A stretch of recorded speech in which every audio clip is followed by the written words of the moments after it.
With the conquest of Plains Indians, the long westward march that had begun with the arrival of the first European settlers more than 200 years earlier was finally over. Already the United States was looking for new worlds to conquer beyond its own national borders. American factories are making more than the American people can use. American soil is producing more than they can consume. Fate has written our policy for us. The trade of the world must and shall be ours. As Senator Albert J. Beveridge pointed out so boldly, in order to keep growing, America's booming industrial economy needed new sources of raw materials and new markets. In the decades following the Civil War, the United States would expand its trade, its territories, and its influence. Give me 50, 40, 30 more years of life, and I will engage to give you the possession of the American continent and control of the world. Back in 1867, Secretary of State William Seward was ahead of his time. When he arranged for the United States to purchase far-off Alaska from Russia for $7.2 million, Americans were unprepared for new territories and ridiculed the deal as Seward's folly. Congress only approved the purchase because it expected that Canada would also become part of the United States. The nation pushed next into the Pacific, where it wanted to acquire bases for the booming whaling and sealing industries. The United States' expanding role in the world was motivated by the belief it was serving an important part in improving conditions in what were thought to be less fortunate nations.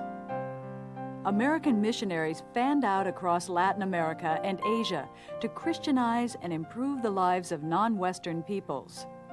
In Hawaii, American missionaries brought schools, medicine, and new farming techniques. Unfortunately, Americans also carried diseases that devastated Hawaii's Polynesian population. American colonists converted the Hawaiian Islands into thriving sugar and pineapple plantations, forcing surviving Hawaiians to work in the cane and pineapple fields. Needing more workers, planters imported cheap labor from China, Japan, and Portugal.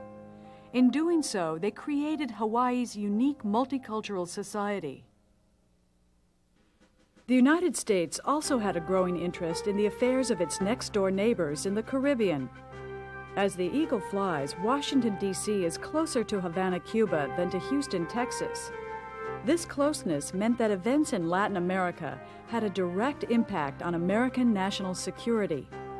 Americans had first established their interest in the region back in 1823, when President Monroe warned Europe against future colonization of the New World.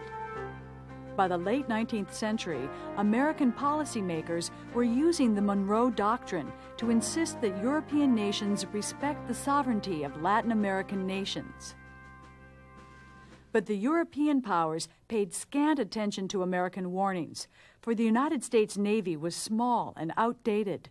Concerned about national defense, Congress in 1883 authorized construction of 4 steel-clad warships, the start of a modern, state-of-the-art American Navy. In the late 19th century, the American Navy became very important because Americans were trying to develop overseas markets. Out of the factories poured more goods than we could consume, so we sought new outlets for all those excess products that our factories produced.